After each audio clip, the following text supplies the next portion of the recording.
আসসালামু আলাইকুম রহমতুল্লাহ, আল্লাহ হাফিজ। আসসালামু আলাইকুম রহমতুল্লাহ। প্রতিবারের মতো ভেহিকেল অটোকের পক্ষ থেকে আমি শাহিন বলতেছিলাম। একদম লেটেস্ট আপনার এই গাড়িটার ম্যানুফ্যাকচার 18 থেকে 2023 পর্যন্ত আসছে, তাহলে বোঝেন কত লেটেস্ট মডেলের একটা গাড়ি। গাড়িটার প্রবলেম অনেক প্রবলেম। এটা প্রথম পার্ট না, এটার মেবি 3 নাম্বার কিংবা 4 নাম্বার পার্ট হবে, 2, 3, 4। এই গাড়িটা ছিল রাজশাহী চাঁপাইনবাবগঞ্জ। ওইখানে গাড়িটা আপনার সার্ভিস দেওয়ার জন্য আমাদের যখন যাওয়া হয়েছে, তখন আমাদের সার্ভিস কমপ্লিট করতে না পারায় গাড়িকে নিয়ে আসা লাগছে ঢাকাতে। আর ঢাকাতে এনে এখন আমরা ঢাকাতে এটাকে আবার সার্ভিস দেওয়ার জন্য আসছি। এর মাঝখানে হলো যেটা, এই গাড়িটার যে প্রবলেম একটু মানে কি বলে, একটু আনকমন।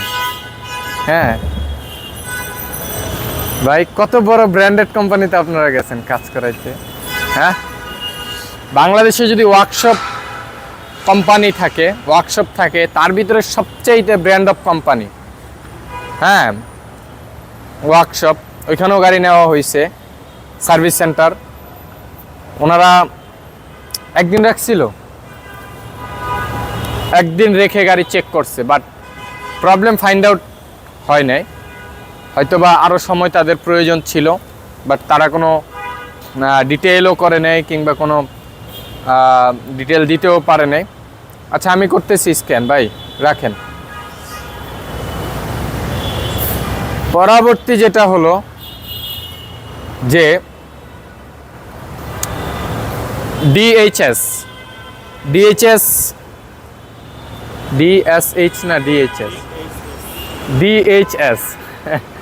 হুন্ডার যে অথরাইজ যে সার্ভিস সেন্টার, হ্যাঁ DHS Dhaka Honda service centre, এরকম কিছু একটা। আচ্ছা, যাই হোক, তো ওইখানে পরে চেক আপ করানো হইলো। ওনাদের কাছে এই গাড়ির প্রবলেম হইলো ব্রেক বুস্টার এবং র্যান্ডম মোটর, এই দুইটা পার্টসে প্রবলেম হইলো ওনাদের কাছে মনে হইলো। আর এই দুইটা পার্টসে প্রবলেম হওয়ার পরে যে জিনিসটা হলো যে ওনারা একটা কোটেশন দিল, but spare parts not stock the store. Stock ছিল না স্টোরে, সময় লাগবে 2 থেকে 2.5 মাস। আমি 3 মাস হাতে ধরে নিচ্ছি, যাক গেল। তার মাঝখানে বলে রাখি যে আমি তো ফার্স্টে 2 দিন আমি এই গাড়ি 1 দিন আর 2 দিন, হ্যাঁ 2 দিন 3 দিন আমি এই গাড়ি দেখছি। আর কোম্পানিতে গাড়ি পাঠানোর কারণ ছিল অন্যতম, এই গাড়িটা যেহেতু একটা নতুন গাড়ি, এই গাড়িটা সম্পর্কে গাড়ির ওনারের একটা কিছুটা এক্সাম্পল, একটা ধারণা হোক। আলহামদুলিল্লাহ এটা হয়েছে, ধারণা যেটা ছিল এটা ওনার হয়েছে। পরবর্তীতে এখন আমাদেরকে দেওয়া হয়েছে, আমরা এই গাড়িটা ইনশাআল্লাহ তাআলা সর্বোচ্চ সপ্তাহখানিকের ভিতরে গাড়ি কমপ্লিট করব, সর্বোচ্চ টাইম। তো অবশ্যই আপনাদেরকে দেখাবো যে কতটুকু কি হয় এবং কি করা যায় এই জিনিসগুলো। চলুন আপনাদেরকে একটা নজর ঘুরিয়ে নিয়ে আসি যে গাড়িটার স্ক্যানিং ডিটেলটা কি আর এটার কি কন্ডিশনে আছে গাড়িটা বর্তমানে। বিসমিল্লাহির রহমানির রহিম। গাড়ি ছোট, আমাদের ডিভাইস সেট। চাবিটা নে, এই চাবিটা নে বাইরে থেকে, চাবিটা নিয়ে আয়।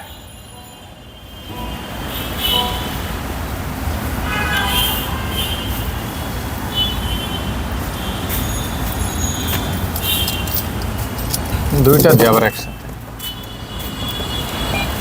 ও এত টাকার গাড়ি, আমি চিন্তা করি যে নিউ মডেলের একটা গাড়ি যদি এ অবস্থা হয়, হ্যাঁ হ্যাঁ, এটা তো বলার মতো গাড়ি না ভাই।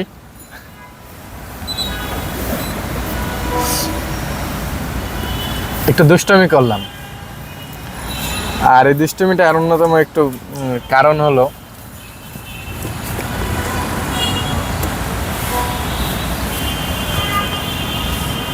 আসলে আলহামদুলিল্লাহ আমার কোনো যোগ্যতা নাই, আপনারা দেখছেন ভালো ভালো ব্র্যান্ডেড গাড়িগুলোর আমরা আলহামদুলিল্লাহ সার্ভিস দিতে পারছি এবং সফলতার সাথে।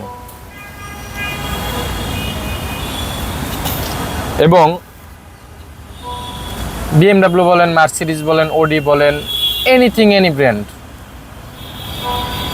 আলহামদুলিল্লাহ আল্লাহ সুবহানাহু ওয়া তাআলা খুবই সহজ করে দেয়। আশা করি ইনশাআল্লাহ তাআলা এটা তো আল্লাহ সুবহানাহু ওয়া তাআলা সহায়ক হবেন।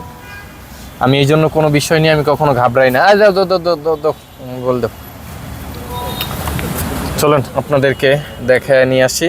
আমি দরজাগুলো লাগায় দাও, ব্যাগডালাগুলো লাগায় দাও, ড্যাশবোর্ড,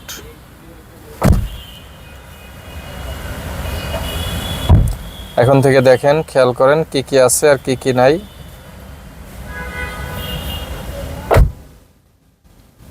এই শুরু,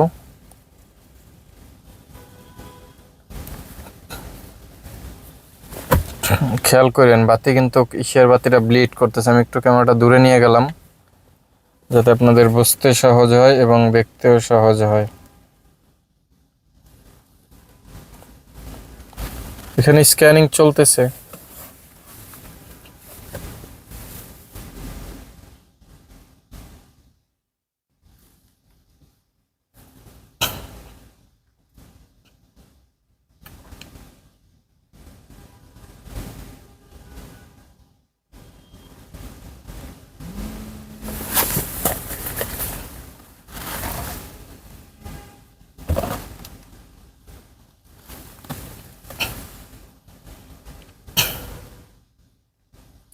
অনেকগুলো মেসেজ আসতেছে, আপনি খেয়াল করতেছেন কিনা আমি জানি না, ভালো মেসেজই আসতেছে।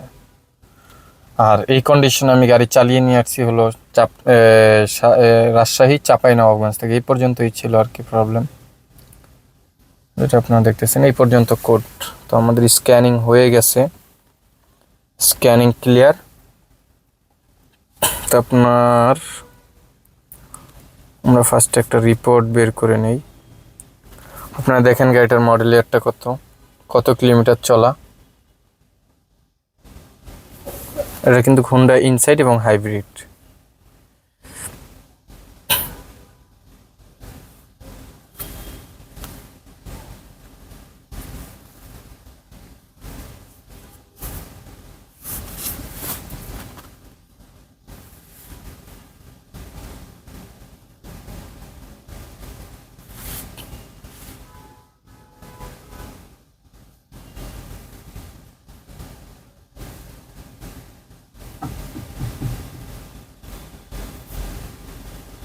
কানেক্ট করা ছিল, আচ্ছা এটা আমি পরে দেখবো। এখানে দেখেন সবকিছু ডিটেলটা আছে।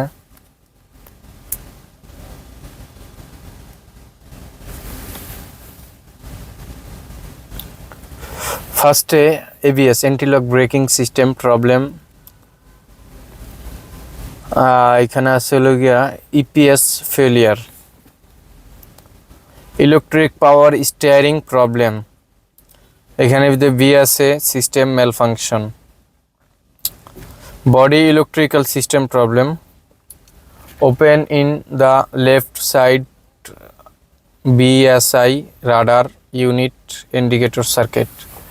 এটা হলো এই যে এখানে লুকিং গ্লাসটা আমি খুলে রাখছি বেশ অনেক দিন আগে। এই লুকিং গ্লাসটা গাড়িটা অ্যাক্সিডেন্ট হওয়ার পরে লুকিং গ্লাসটা পড়ে গেছিল। আর এই লুকিং গ্লাসটা পড়ে যাওয়ার পরে আপনারা খেয়াল করবেন যে এখানে একটা সেন্সর আছে। এটার এই যে সেন্সরগুলো কিন্তু এখানে দুইটা সেন্সর, এই হলো একটা সেন্সরের স্পেস, এই হলো হিটার সেন্সর। তো এটার মূলত এই সেন্সরটা খারাপ হয়ে গেছে। এই সেন্সরটা খারাপ হওয়ার পরে মূলত এই প্রবলেমটা হয়েছে। এই যে দেখতেছেন সেন্সরটা, এটা আচ্ছা এটা ভিন্ন জিনিস, এটা আমি খুলে রাখছি, এটার বিষয়ে পরে। আচ্ছা তারপর হলো গিয়া বিল্ডিং সাপোর্টে সেম জিনিস। তারপর দেখলাম ড্রাইভ সাপোর্টে, drive building spot, drive support system. এখানে electric servo brake system malfunction, mile meter, web radar, এয়ারলান আনকমপ্লিট। তারপর দিলে আপনার BSA ব্রেক অ্যাকচুয়েটর ম্যালফাংশন। এখানে আরও দুইটা প্রবলেম, এই যে এখানে খেয়াল করেন, electric servo brake system problem. এখানে ভিতরে আসছে হলো break fluid pressure sensor, PL circuit low voltage, আবার সেম পিএলআর ইনকারেক্ট, এগুলো সব কারেন্ট কোড। আর এই যে এই জিনিসগুলো, এই প্রবলেমগুলো হলো ব্রেক বুস্টারের। তো আমরা দেখলাম, আপনাদেরকে দেখাইলাম যে কি কি প্রবলেমগুলো আছে। তো এই ছিল মূলত এটার যে প্রবলেমগুলো এবং প্রবলেমের যে সিমটমগুলো, প্রত্যেকটা জিনিস আপনারা দেখলেন আশা করি।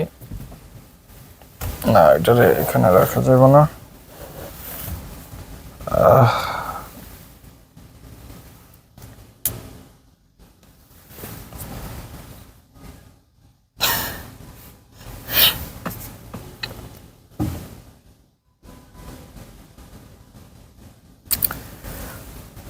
তো এই পর্যন্তই রইল। তো আমরা এখন আপনাদেরকে মূলত এটা যে কাজটা করব আমরা এখন এই মুহূর্তে, সেটা হলো এখন আমরা এটার যে ব্রেকিং সিস্টেম আছে, এই সিস্টেমের যা কিছু আছে এগুলো আমরা খুঁটিনাটি সব কিছু চেক করব এবং এগুলো করব, ডিটেইলিং করব। রাজা সাহেব, কোনো বক্তব্য আছে আপনার? থাকলে পেশ করেন। তো যাই হোক, আলহামদুলিল্লাহ, শুকর আলহামদুলিল্লাহ। তো আপনাদেরকে এই পার্টটা আমরা দেখিয়ে ফেললাম। ইনশাআল্লাহ তাআলা এটার বাকি পর্বগুলো থাকতেছে। সকলে ভালো থাকবেন, সুস্থ থাকবেন এবং দোয়া রাখবেন। আসসালামু আলাইকুম ওয়া রাহমাতুল্লাহ। আল্লাহ হাফেজ।